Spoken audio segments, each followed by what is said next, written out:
Mankind has dominated this planet for thousands of years, using our cunning in order to become top of the food chain. And though we have progressed significantly since our days of fearing the untamed wilderness, mankind has never forgotten what a terror it is to be eaten by monsters. Nowhere is this fear more exemplified than by these two ravenous man-eaters of myth. Tonight we take a look at the Native American Wendigo and the Arabian Ghoul to see which of these monsters successfully makes a meal of their opponent.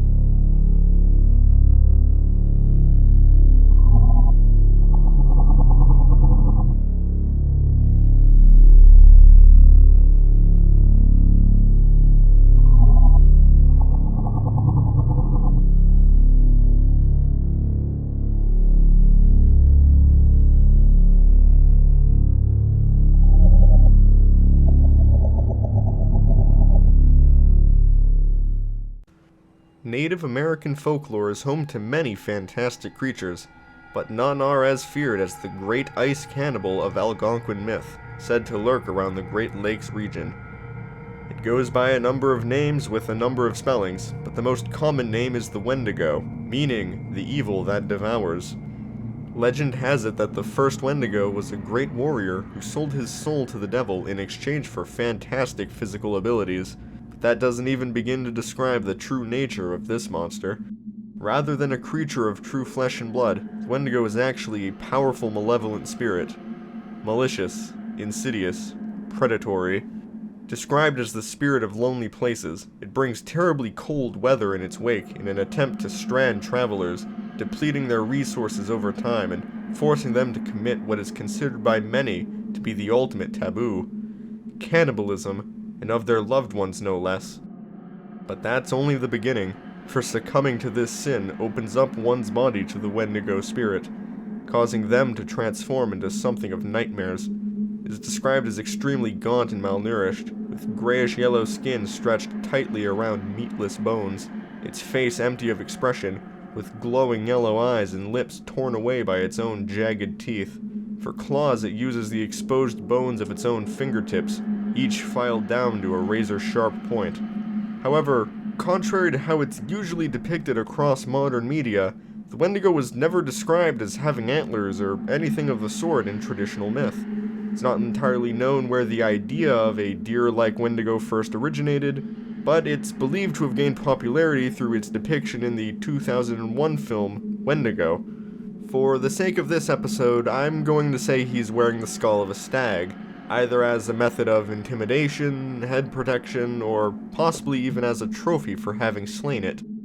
But deer are far from this beast's ideal prey. Instead, it hungers for the flesh of its fellow man. In fact, it is for this reason that a real-world medical condition earned the name Wendigo Psychosis, due to the strong urges of cannibalism that plagues its sufferers.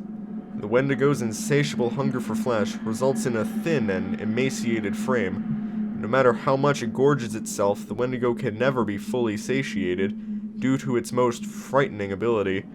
With every bite, the creature grows larger and larger, causing its hunger to grow in turn as a result. And it grows in more than just size. It pools together the strengths of its prey. A Wendigo who has eaten 10 men would have the combined strength and size of 10 men, plus its own. Many of the Wendigo's core stats come from this ability, and from its own past physiology as a human. Under dire conditions, the human body can enter fight or flight mode, allowing them to perform substantially better than under normal conditions.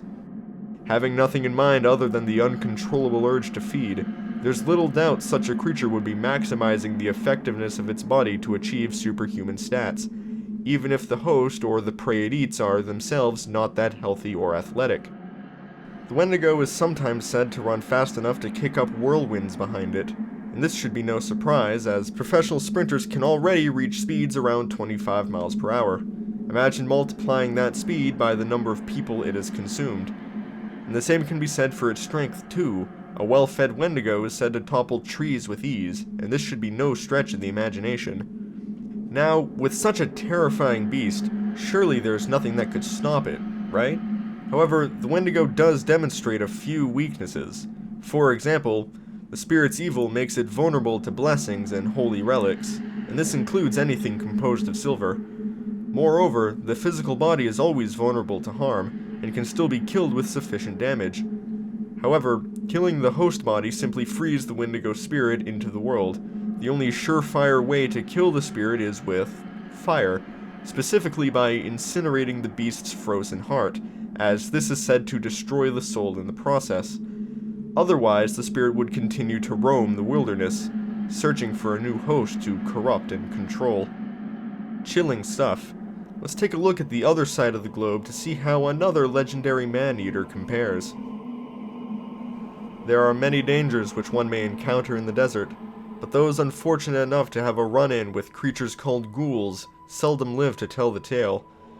The name ghoul comes from the Arabic word gala, meaning to seize, which itself comes from Mesopotamian demons called Galu, who are known for dragging mortals into the underworld. In Arabian mythology, ghouls are classified as a variation of jinn, ones believed to be offspring of the Islamic devil, Iblis. Ghouls are often described as gaunt and feral humanoids, sometimes hunched over, crawling on all fours. Their skin is described as hairless and a sickly bluish or purplish gray, suggesting an internal rot. They possess long, sharp claws tipped with the filth of the earth, and a powerful mouth filled with animalistic teeth designed to easily rip flesh and crush bones. It is because ghouls are very greedy creatures by nature, with an insatiable hunger. This greed is so great that it even makes them blind to pain. They are said to hunger for anything with a soul, and therefore dine upon human blood or flesh, living or dead, and may go to great lengths to feed. In some accounts, they roam cemeteries where they exhume graves to devour the corpses. In others, they prowl the desert or deserted villages, where they pick off wandering travelers. As a kind of jinn, they are far from the more mundane varieties of undead. Ghouls are said to be very adept at shape-shifting, which allows them to quickly regenerate from injuries, as well as take on the forms of various animals to aid them. They can possess traits of jackals or hyenas to deliver bites of 1100 psi, or run at speeds of 25 to 35 miles per hour. They can also give themselves the legs of a ram or a donkey to deliver kicks ranging from 1500 newtons to nearly 70,000 newtons. Furthermore, the stronger or more well-fed a ghoul is, the more they can elevate these stats well beyond what should be physically possible. And finally, ghouls can also take on the forms of the last humans that they have consumed, something they usually use for deception. Beyond that, one of their greatest powers is a paralyzing touch which can stun prey and render them motionless, believed to stem both from their evil magic and from the sickening filth that covers their bodies and claws. The intelligence of ghouls have shown to vary quite radically between cases, but it seems to depend highly on how well fed the ghoul is. It is said that when sleeping in the desert, ghouls may attempt to drink your blood through your feet, but they can be easily outwitted by simply placing the soles of your feet against a rock or other surface. On the other end of the spectrum, very healthy ghouls are smart enough to live quietly in human society, keeping their true nature a secret from even their closest neighbors. And as already mentioned, some ghouls use trickery and deception in order to catch their prey, such as taking on the form of an attractive woman, or lighting inviting campfires in the desert to attract travelers. Even greater than this, however, it is said that some ghouls band together in crude underground societies, with some even said to make use of tools or weapons such as swords and spears. Though, even with the intelligence to use such tools, most are noted to rely almost solely on their own claws and strength to take out their prey. Though such versatile predators, they are far from invincible. In fact, it is often said that all ghouls will perish from only a single strike, though additional strikes afterwards will bring them back to life. And though they can quickly regenerate, this can be overcome by sufficient damage and does not help them recover from decapitation. This regeneration can also be negated by fire, acid, and apparently lightning. Even with all that in mind, putting one down is easier said than done. Alright, now that we've taken a look at each of our devilish man-eaters tonight, gather round as I weave a tale of how I believe an encounter between these two would go down. We open on a patch of desert in the Middle East. The night air is a bit colder than usual. Overhead is a small aircraft, one with a very special passenger aboard. The planned trip was from the US to India, but it looks like some unexpected commotion caused by said passenger is resulting in him being jettisoned from the plane, dropped into this foreign land. Any ordinary man would have died from the fall, but our guest here is far from ordinary. Taking in great breaths of cold air, he spotted some animals in the distance. Fallow deer. They weren't human, but the stranger wanted anything that could take an edge off of this hunger he was feeling. The prey were easy pickings, but of course he still wasn't satisfied. Wearing one of their skulls as a trophy, the bloodied figure was now standing at an imposing 6 feet, almost hulking out of the clothing that no longer fit him. He could smell something in the air, something pungent, something rotting. Didn't take long for him to locate the source of this scent, a lone campfire whose glow danced against the black night's horizon. The beast eagerly followed this scent until approaching a small camp, occupied by a lone figure sitting by a fire, a gray, gaunt, nude figure, which turned to face him with cold, dead eyes.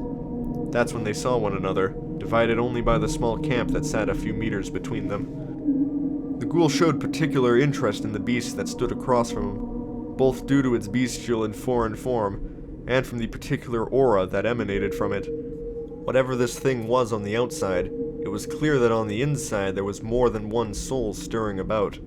The ghoul actually began to visibly salivate at the idea of ripping into its flesh.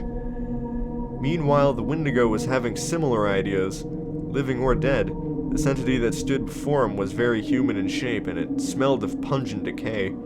He had yet to encounter a living corpse such as this. The ghoul made the first move, scurrying past the campfire, claws already extended towards his new target. But this in turn cued the Wendigo to move as well, who came barreling forward with the speed and force of an oncoming truck. The ghoul narrowly avoided the sudden explosiveness of the Wendigo's strike, slipping just enough to the side for the Wendigo to slash deeply into the sandy ground beside him. The ghoul reflexively lashed out at the lanky arm before jumping off to distance them. Though the cuts were shallow, the ghoul's claws perforated the tightly stretched flesh along the arm. It was not unlike tears forming along the rubber of a popping balloon. As the Wendigo wound up for a second strike, he was surprised to see his gray opponent begin to shift and change mid-stride, quickly adopting a pointed snout, 4 paws, and a quadrupedal stance. In this form he managed to outpace the giant, running a semicircle around him before rushing in from behind and sinking his teeth into the Wendigo's side. Unlike his claws, which left only a shallow cut before, his current jackal fangs managed to punch deep into what little mass there was of the giant's gaunt flesh, scraping and almost crushing the bone beneath. In pain, the Wendigo forcefully swung his body forward, whipping the canine forward as well, and in a swift motion he thrust his claws of Zan deep into the ghoul's midsection. Force of this caused the ghoul to immediately lose its grasp, and allowing the Wendigo to violently throw it to the ground. The ghoul laid motionless, the bloodlust quickly draining from its eyes. Its slim body began to shift from canine back into its earlier corpse-like self.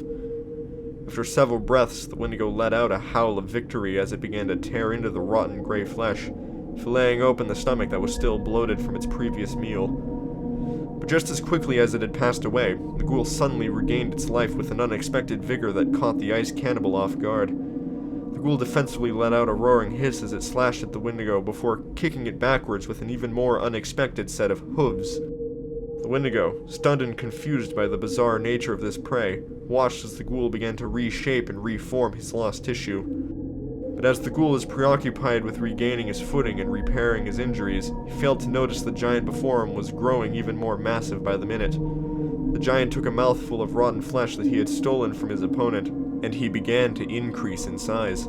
Nearly a foot taller than when the fight had begun, the imposing giant's wounds also began to heal. The deep bite on his side became little more than a memory. The slash marks, however, which came from the ghoul's personal grubby claws, began to hiss and sizzle as they closed, oozing out a caustic filth that was rejected by his body. Now easily twice his size, the Wendigo made no hesitation as it lumbered towards his enemy. reaching forward with now disturbingly long arms.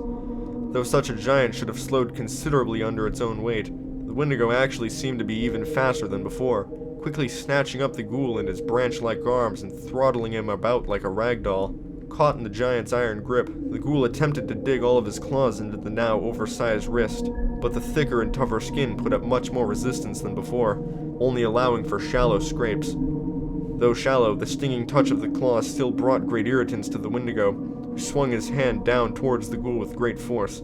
In response, the ghoul simply outstretched his arm, claws pointed towards the oncoming attack.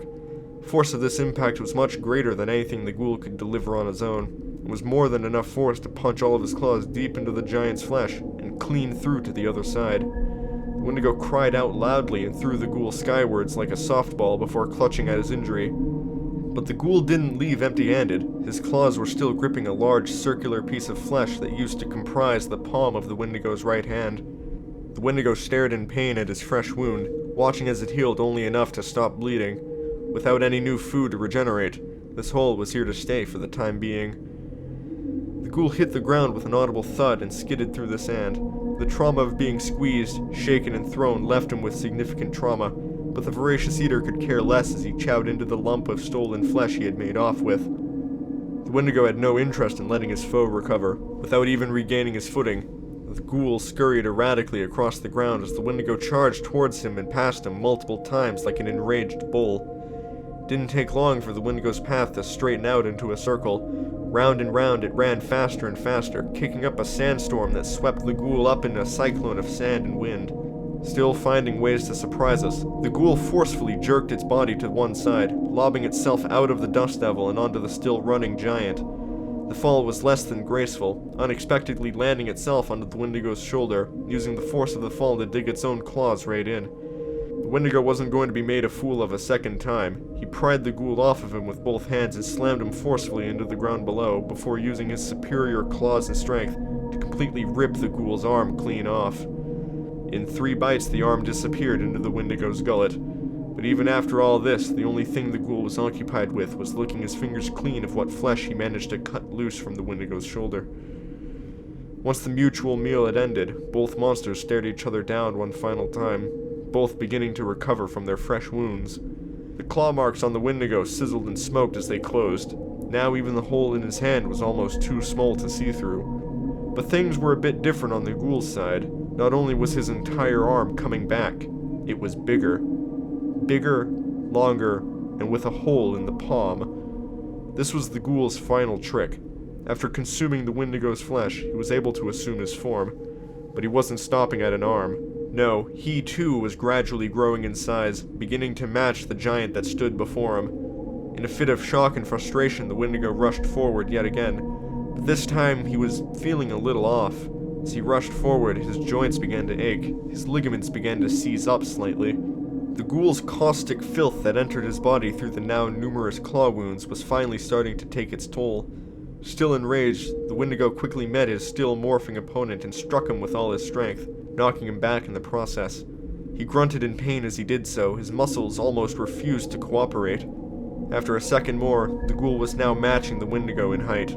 The two were seeing each other eye to eye, but both had failed to notice where the battle had taken them. They were back in the camp where they started, the campfire still flickering behind them. The Wendigo charged forward, but it was almost futile. His strength and speed were waning, and the ghoul was using his new size to full effect. The ghoul sidestepped and caught the ice cannibal with one hand, driving his newly lengthened claws deep into its stomach. These new claws weren't toxic like before, but they were hella sharp. The Wendigo tried to lash out, but found himself being grabbed by the antlers of the trophy he was wearing. Now with one hand gripping his head and the other knuckle deep in his stomach, the ghoul lifted the Wendigo into the air with his newfound strength, before wrenching his claws down towards the cannibal's legs, disemboweling it. The ghoul now stood holding his foe by his head. Somehow, even after all this, the Wendigo still managed to cling to its last shreds of life. With their arms being the same length, the Wendigo had no issue similarly reaching forward and grabbing his opponent's throat. But before his claws could sever the djinn's head, the ghoul finished the fight with one quick motion. In a single horizontal swipe, the ghoul's new claws ripped through the Wendigo's neck like paper, severing the head he still firmly held in his grasp. Before the limp body even had a chance to hit the ground, the ghoul gave it a powerful kick that tossed it several meters back, directly onto the still-lit fire. Surprisingly, the headless and damaged body jolted and writhed in agony as it caught fire. It let out a crackling and hissing noise, quickly erupted into a booming shriek as the flames engulfed the remains. A hideous and unnatural noise that echoed across the whole desert. The ghoul stood there for a moment, still clutching the ice cannibal's head. Where before he saw two souls, now he saw none. So, there were many factors that led me to determine the victor of this match.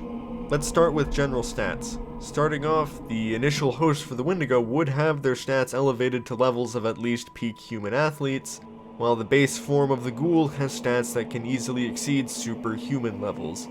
Of course, with each meal, the Wendigo increases each of its stats incrementally, and it would only take 1 or 2 feedings to surpass the ghoul's base.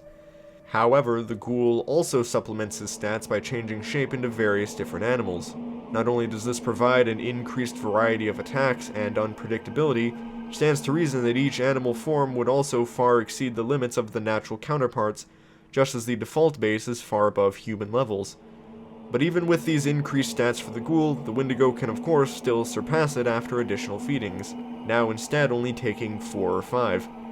This was a bit of a toss-up, but for me it ultimately came down to one factor. While the Wendigo's buffing can theoretically extend infinitely, it's limited by a very finite fuel source: food. Whether this fight was in a dense forest or a barren desert, new victims are hard to come by, and there's little for Wendigo to feed on during the course of the fight except for the ghoul itself.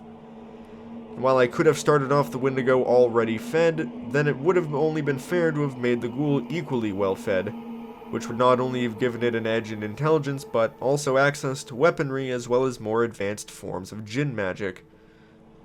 Even without an edge in power, the Wendigo still could have won right off the bat if it had stopped after striking the ghoul a single time. However, its own ferocity, hunger, and general lack of higher intelligence means there was little chance of the Wendigo stopping there, meaning it would have to kill the ghoul the hard way instead. For the sake of this fight, I started the Wendigo off on equal footing, which allowed it to turn the tide in its favor by increasing in size during the fight. But this leads to my next crucial point: the ghoul's mimicry. While the actual Wendigo is an ethereal spirit, the possessed host is human, and any physical attributes he might have could theoretically be copied by the ghoul if he managed to eat part of him. The shape-shifting abilities of ghouls are not limited to the animal kingdom. Ghouls can in fact turn into basically anyone or anything that they've eaten. Exactly how much they need to eat in order for this to work varies, but in some accounts they needed little more than a glance in order to mimic one's appearance. For argument's sake, I limited this ability to at least one decent-sized bite.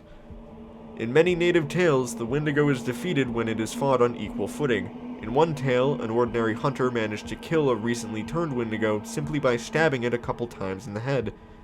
In other tales where the Wendigo has become very massive, the opponents were able to beat it by also growing in size to match it. If the ghoul is able to mimic the Wendigo's size, then any advantages the Wendigo previously had would become null. But that isn't all. Even if their skills and intellect were equalized, along with their stats and size, there's another glaring factor here that gives the ghoul a direct advantage: paralysis. The Wendigo's constant adrenalized state may provide short-term resistance to the ghoul's paralyzing touch, similar to how shots of adrenaline are used for counteracting anaphylactic shock. However, this would still come at a small amount of physical withdrawal and prevent the Wendigo from functioning at peak human level. Resistance does not equal immunity, and this would only get worse over time as additional toxin is added. While not completely paralyzing, each strike from the ghoul would at least weaken the Wendigo's overall strength over time. This is just assuming the paralysis is the result of the filth covering the ghoul. If the paralysis were the result of magic, then there is virtually nothing that could be done against it at all. But even after all that, the Wendigo still has additional other abilities that the ghoul lacks that would give him an advantage, right? Maybe, but not quite. Of all the weaknesses ghouls possess, a vulnerability to extreme cold isn't one of them, meaning even if the Wendigo somehow conjured up a freak snowstorm, it would do little against the ghoul. The Wendigo's ability to induce madness is something that requires considerable time to take effect, an almost negligible factor in the context of a direct fight. While there's always the possibility of the Wendigo scoring a win by decapitation, simply from the above arguments I believe that the ghoul would win a majority of any encounters they have. However, I know you must be asking, what about the Wendigo's spirit? While killing the host body would release the Wendigo spirit into the world, it's very unlikely that it would be able to possess the ghoul due to the radical difference between humans and jinn, meaning it would have to find another human who's committed cannibalism. Even after finding a new host and returning to the ghoul, there's no reason to assume a rematch fight would end any differently. Now, it's at this point that I would call it a victory. There's a lot of different monsters I plan to cover in this series, and not all of them are going to be able to kill one another. So my verdicts here are more about who walks away from the fight with less scratches, and tonight, that's the ghoul. But let's take it further anyway for argument's sake. What's the likelihood of a fire being present? Pretty decent, honestly. Thanks to the cold that follows the Wendigo, any humans they encounter in the wild would likely have made themselves a campfire, meaning any new food that they find comes with the added hazard. Beyond that, ghouls themselves are known to create their own fires as a lure for travelers. Adding on the possibility of an intelligent ghoul making purposeful use of the fire, we can see a good chance of the losing Wendigo ending up in flames. It should go without saying at this point, but my final verdict here is that the winner of this match would be the ghoul. I hope you all enjoyed the video as much as I did making it. If you did, please show your support by liking or sharing it with your friends. Anything would help out a lot, and it makes it easier for me to make more of these in the future. Until next time, this is Zenunaki, signing off.